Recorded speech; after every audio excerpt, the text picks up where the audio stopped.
नमस्कार मित्रों, PPSC series में आप सभी का स्वागत है।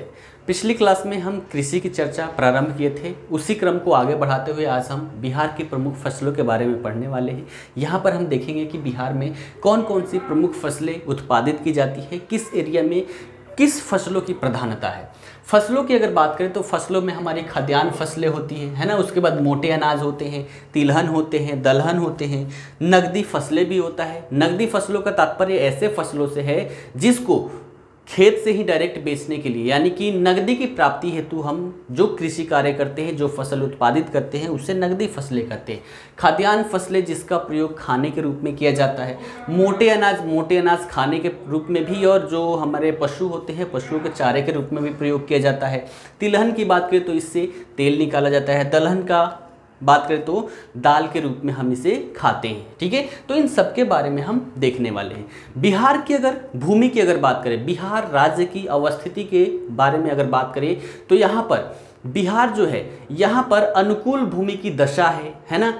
अनुकूल भूमि की दशा है, जलवायु है, जल की उपलब्धता है। ये सारी ऐसी सिचुएशन है जो कृषि और कृषि के साथ साथ पशुपालन के लिए अनुकूल दशाएं हैं। परिणामतः यहाँ पर कृषि कार्य बड़े स्तर पर किए जाते हैं। पिछली क्लास में हमने चर्चा कर लिया था कि जो भी यहाँ की जनसंख्या है, जनसंख्या की जितनी जनसंख्या है उसका 90% जनसंख्या तो लगभग गाँव में ही रहती है ना। और उन जितनी भी जनसंख्या है उनमें से 80% है ना, उनमें से 80% लोग जो है वो कृषि से जुड़े हुए हैं, चाहे वो प्रत्यक्ष रूप से या परोक्ष रूप से कृषि कार्य से ही जुड़े हुए हैं। तो बिहार की अगर बात करें तो बिहार में अनुकूल भूमि दशा है, यानी कि जो भी लैंड है कृषि कार्य के लायक है।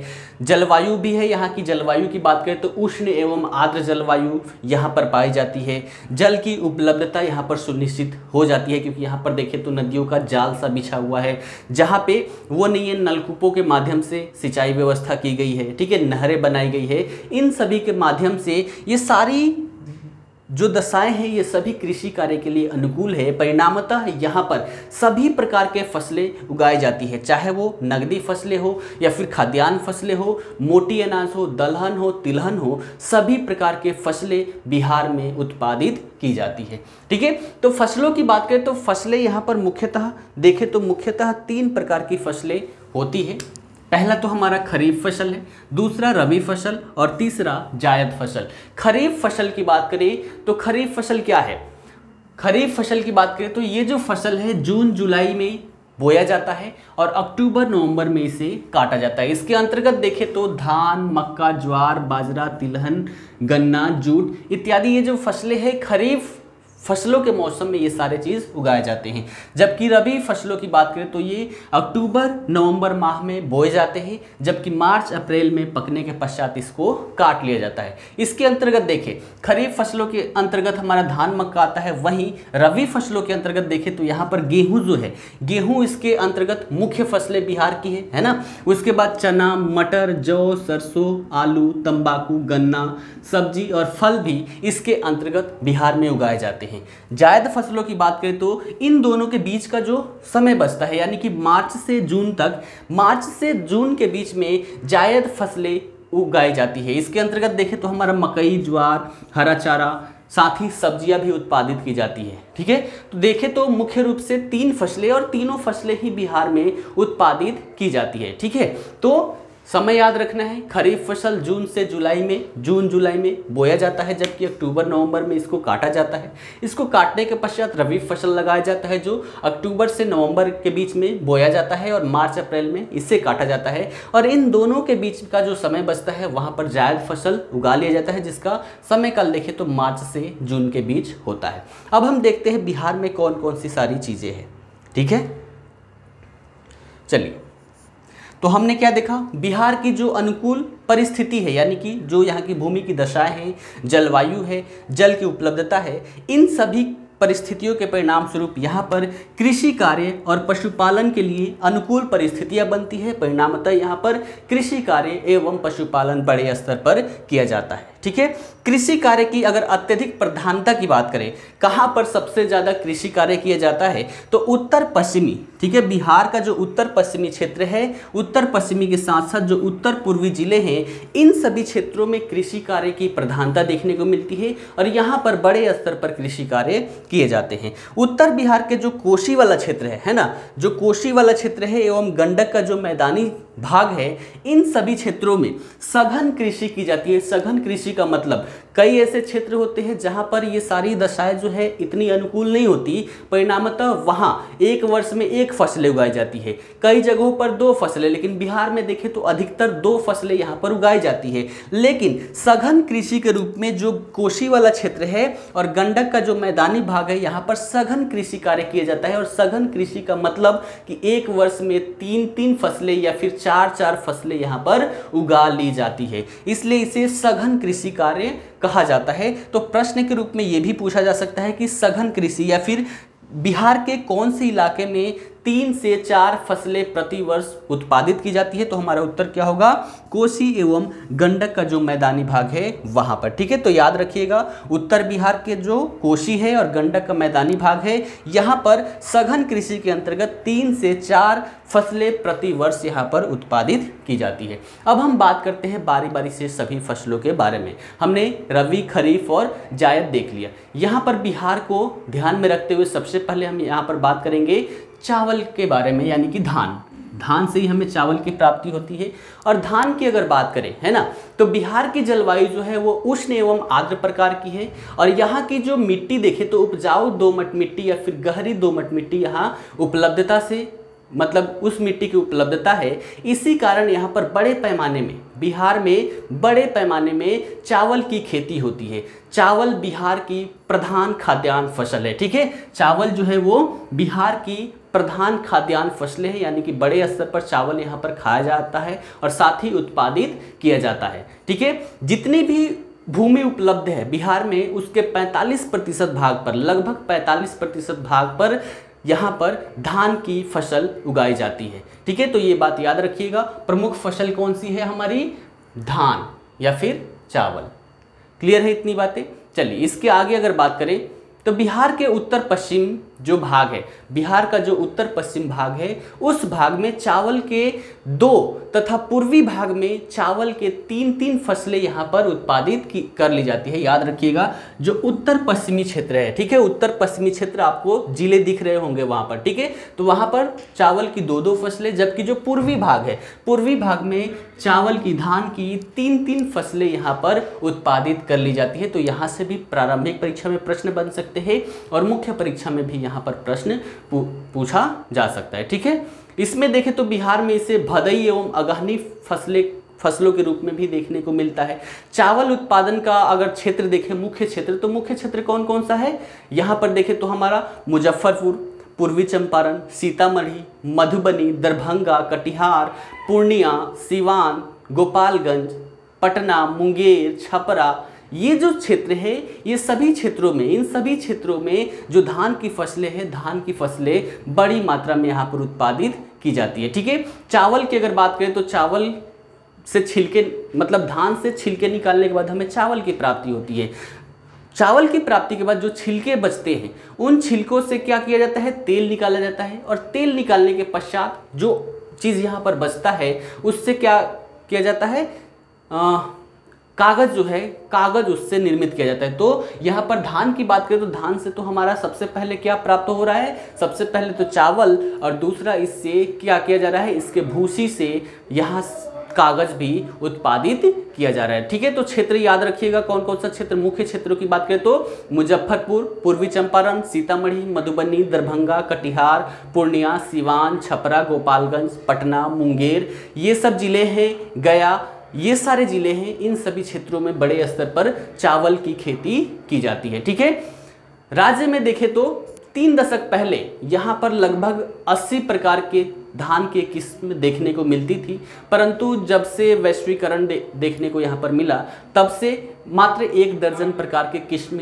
ही बिहार में उपलब्ध हैं। ठीक है, उसके बाद अगली फसल यहाँ पर देखें तो अगली मुख्य फसल तो हमारी धान है, लेकिन दूसरी मुख्य फसल की बात करें खाद्यान्न फसलों में तो दूसरी मुख्य फसल यहाँ पर कौन सी है, गेहूं।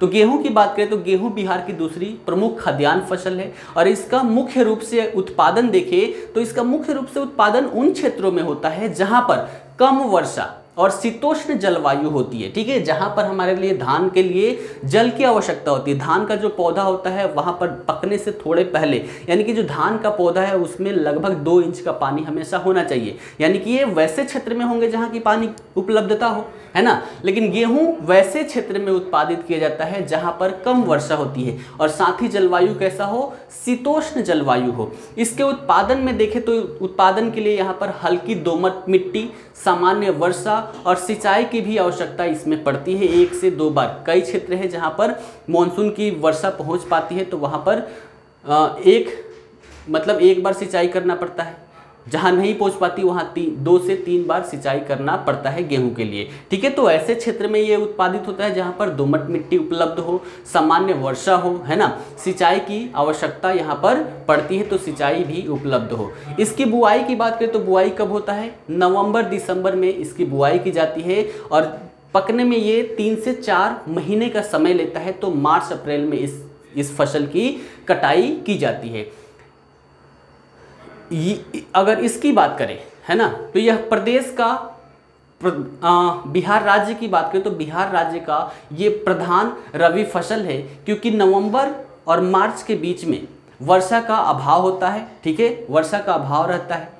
पश्चिमी कम वर्षा वाले जो गंगा का मैदानी भाग है वहाँ पर सिंचाई की सुविधा, है ना, सिंचाई की सुविधा का विस्तार हुआ।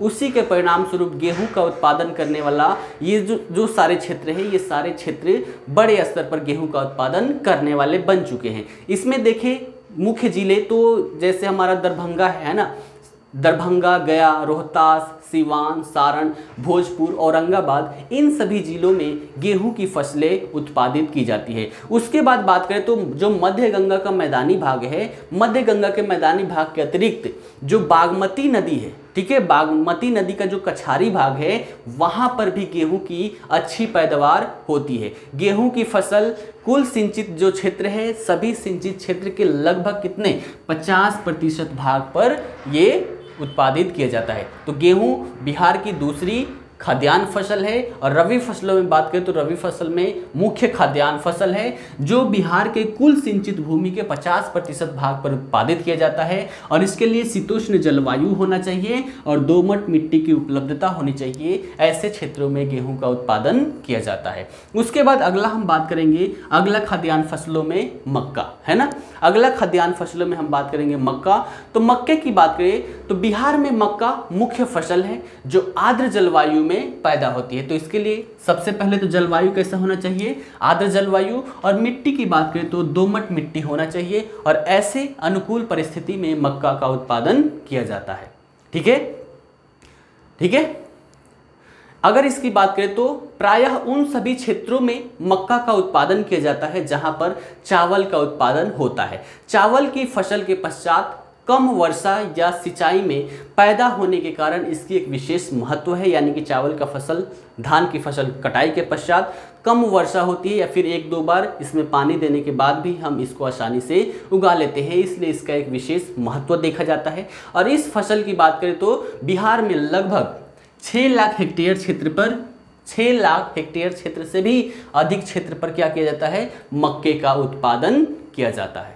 ठीक है। इस फसल की बात करें तो बुआई कब होती है, जून जुलाई में इसकी बुआई की जाती है और सितंबर अक्टूबर में इसकी कटाई की जाती है। लेकिन आजकल तो मक्के के ऐसे फसल निकले हैं जो कभी भी किसी मौसम में भी हम इसका उत्पादन कर सकते हैं। लेकिन इसके लिए जो मुख्य समय है, मुख्य समय कब है, जून जुलाई में इसकी बुआई की जाती है और सितंबर अक्टूबर में इसकी कटाई की जाती है। ठीक है। इस फसल का जो मुख्यतः देखें तो बिहार का जो उत्तरी जिला है, बिहार का जितने भी उत्तरी जिले हैं, जैसे यहाँ पर देखें तो हमारा मुजफ्फरपुर है, सारण है, चंपारण है ना, सहरसा, दरभंगा, मुंगेर का जो उत्तरी भाग है, भागलपुर है, इन सभी क्षेत्रों में मक्के का उत्पादन बड़े स्तर पर किया जाता है।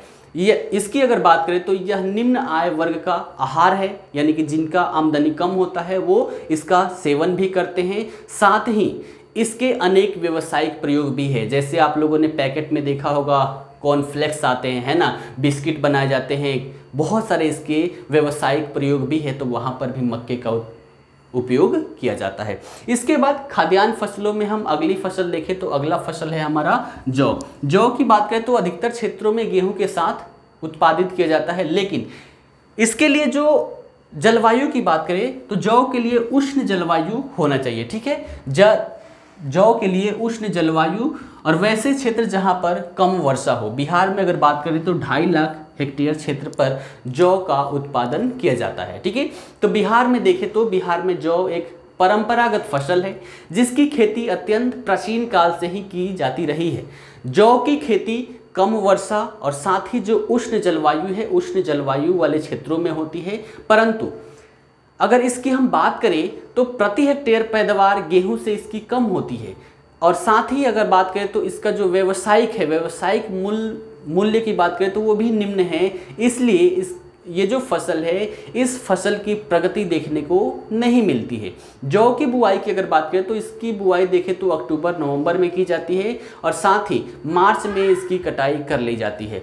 वर्तमान में इस फसल की बात करें तो कितना 2.5 लाख हेक्टेयर क्षेत्रों पर जो भूमि है, उन क्षेत्रों पर इसकी बुआई की जाती है, उत्पादन किया जाता है।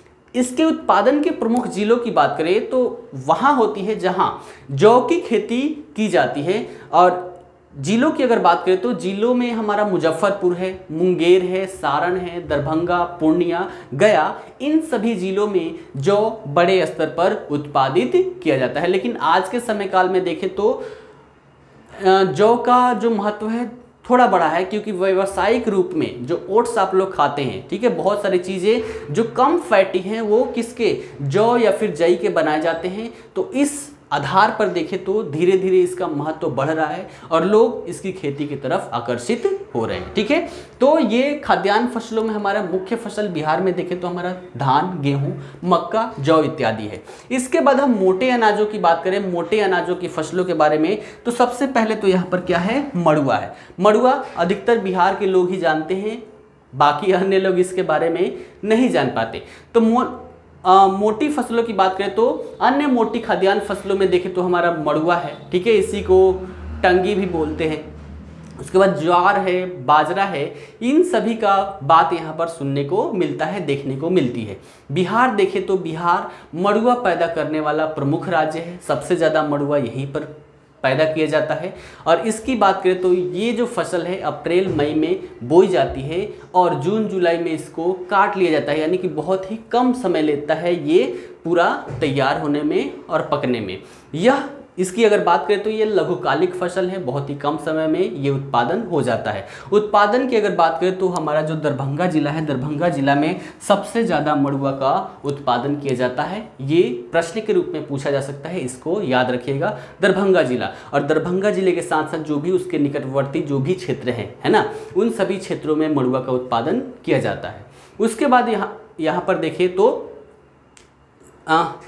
मड़ुआ हो गया। मड़ुआ के बाद देखें तो सहरसा एवं मुजफ्फरपुर में भी इसका उत्पादन किया जाता है। इसके अतिरिक्त अन्य सभी क्षेत्रों में भी उत्पादन इसका देखने को मिलता है, छोटे स्तर पर किया जाता है, ठीक है। उसके बाद अगला यहाँ पर देखें तो अगला हमारा मोटे अनाज में ज्वार है। और ज्वार की बात करें तो भोजपुर, मुंगेर, चंपारण, ये जो ज़िले हैं इन सभी ज़िलों में ज्वार का उत्पादन किया जाता है। और मोटे अनाज में अगला देखें तो हमारा बाजरा है। बाजरे की बात करें तो ये मई में बोई जाती है। और क्षेत्रों की अगर बात करें तो हमारा पटना जिला है, मुंगेर है, गया, भोजपुर, इन सभी जिलों में बाजरा का उत्पादन बड़े स्तर पर किया जाता है। उसके बाद अगला फसल हम देख सकते हैं तिलहन, यानी कि वैसे फसल जिसका प्रयोग तेल निकालने के लिए किया जाता है, तिलहन फसल कहलाता है। और इसके अंतर्गत देखें तो कौन कौन सी सरसों की फसल आती है, राई, तिल, तीसी, अलसी, ये सभी ऐसे फसल हैं जिनके बीजों के माध्यम से तेल निकाला जाता है। तो इसमें अगर हम तीसी की बात करें तो तीसी वैसे क्षेत्रों में उगती है जहां पर नमी युक्त चिकनी मिट्टी पाई जाती है।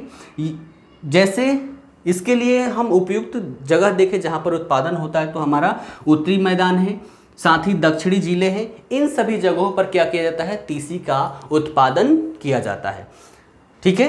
तीसी की बात करें तो संपूर्ण बिहार में देखें तो जो हमारा फसल होता है, फसल के किनारे किनारे पर तीसी का फसल लगा दिया जाता है, ठीक है। सरसों का फसल किनारों किनारों पर लगा दिया जाता है। तो बिहार में अधिकतर क्षेत्रों में देखिए तो क्या होता है, जो तिलहन फसल है वो फसलों के साथ ही, जैसे गेहूं लगाया, गेहूं के अगल बगल क्या कर दिया, तीसी की धारी दे दी, है ना, यानी कि जो साइड में जो हमारा गेहूं उत्पादित तो हो रहा है उसके साथ साथ हमारा तिलहन का फसल भी उत्पादित हो जाता है और इससे जो तेल प्राप्त होता है उससे उसका वो दैनिक यूज करते हैं। तो मुख्यतः जितने भी ये सारे फसल है सभी क्षेत्रों में उत्पादित किया जाता है, लेकिन मुख्य रूप से बात करें तो तीसी कहाँ, जो उत्तरी मैदान है उत्तरी मैदान में, और साथ ही जो दक्षिणी जिले हैं दक्षिणी जिलों में भी इसका उत्पादन देखने को मिलता है। सरसों की बात करें तो सरसों जो गंगा का उत्तरी गंगा का जो मैदान है वहां पर बड़े स्तर पर ये उत्पादित किया जाता है। उसके बाद तिल की बात करें तो तिल जो चंपारण और भोजपुर जिले हैं इन जिलों में बड़े स्तर पर तिल का उत्पादन किया जाता है। और जो हमारा ये सारे फसल है तीसी, सरसों, तिल, राई, अलसी, इन सभी का प्रयोग तेल निकालने के रूप में किया जाता है। उसके बाद अगले फसल की बात करें तो अगला फसल कौन सा है, हमारा दलहन फसल है। और दलहन में देखें तो हमारा अरहर, चना, मतलब वो सारे फसल जो दाल के रूप में प्रयोग करते हैं, ठीक है, जैसे हमारा अरहर हो गया, चना हो गया, मसूर हो गया, खेसारी हो गया, ये मुख्य रूप से फसलें हैं जो बिहार में उत्पादित की जाती है। सॉरी। अरहर की बात करें तो अरहर बिहार में लगभग 67,000 हेक्टेयर क्षेत्रों पर अरहर की खेती की जाती है। और अरहर वैसे क्षेत्रों में उत्पादित की जाती है जहां पर मिट्टी में, ठीक है, मिट्टी क्या हो, उर्वर हो और वर्षा साथ ही यहाँ पर कम होती हो, वैसे क्षेत्रों में अरहर का उत्पादन किया जाता है। उत्पादन करने वाले मुख्य जिलों में देखें तो हमारा दरभंगा जिला है, मुजफ्फरपुर है, मुंगेर है, गया है, इन जिलों में बड़े स्तर पर अरहर का उत्पादन किया जाता है। उसके बाद अगला हम देख सकते हैं चना। और चने की बात करें तो चना दोमट मिट्टी जहां पर पाई जाती है वहां पर मुख्य रूप से उत्पादित किए जाते हैं। इसमें अगर जिले देखें तो हमारा भोजपुर, पटना, मुंगेर, गया, भागलपुर, ये जो जिले हैं यहाँ पर बड़े स्तर पर चने का उत्पादन किया जाता है। उसके बाद देखें तो अगला है हमारा मसूर। और मसूर की बात करें तो पटना, चंपारण, गया, ये जो जिले हैं इन सभी जिलों में मसूर का बड़े स्तर पर उत्पादन किया जाता है। और साथ ही खेसारी की बात करें, खेसारी ही निम्न प्रकार का दाल होता है, ठीक है, और ये वैसे क्षेत्रों में उत्पादित किया जाता है जहां पर निम्न प्रकार की उर्वरता देखने को मिलती है। निम्न प्रकार की उर्वरता देखें तो वैसे क्षेत्रों में जो पठारी क्षेत्र है हमारे, वैसे क्षेत्र जहां पर वर्षा कम होती है, ये सभी निम्न उर्वरता वाले क्षेत्र हैं। और इन सभी क्षेत्रों में क्या होता है, खेसारी का उत्पादन किया जाता है। तो यहाँ पर हमने क्या क्या देख लिया, खाद्यान्न फसलें देख लिया, मोटे अनाज की फसलें देख लिया, तिलहन फसलें देख लिया, दलहन फसलें देख लिया। उसके बाद एक अंतिम बचता है हमारा नकदी फसलें। नकदी फसलें की हमने शुरू में ही बात की थी, वैसे फसल जिसका उत्पादन नकदी के लिए किया जाता है, यानी कि कैश में डायरेक्टली उसको बेचकर नगद प्राप्त कर सके, वैसे फसलों को नकदी फसल कहते हैं। तो बिहार में इन सभी फसलों के साथ साथ नकदी फसलों का भी उत्पादन किया जाता है। और इसके अंतर्गत देखें तो हमारा गन्ना है ना, जूट है, मिर्च है, साथ ही मखाने हैं, आम, लीची, केला, पपीता, फूल, तंबाकू, आलू, अनेक प्रकार की सब्जियां हैं, अनेक प्रकार की फल हैं, ये सभी क्या नगदी फसलों के रूप में आता है। और नगदी फसलों के रूप में इन फसलों के साथ साथ बिहार में इसका भी उत्पादन किया जाता है। तो गन्ने की बात करें तो गन्ना वैसे क्षेत्र में उत्पादित किया जाता है जहां पर दोमट मिट्टी देखने को मिलती है और साथ ही पानी की उपलब्धता जहां पर सुनिश्चित हो, वैसे क्षेत्रों में बड़े स्तर पर गन्ने का उत्पादन किया जाता है।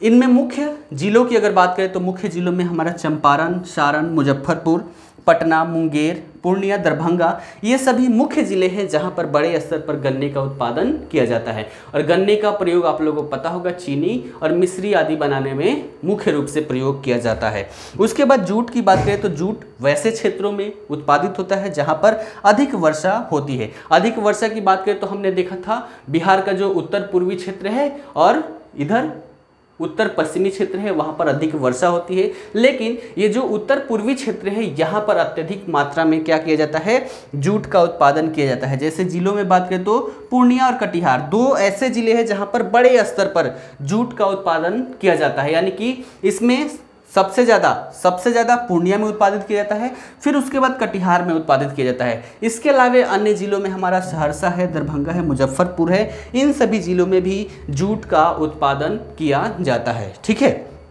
उसके बाद मिर्ची की बात करें तो मिर्च का भी उत्पादन यहाँ पर देखने को मिलता है और इसका भी नकदी फसल के रूप में प्रयोग किया जाता है।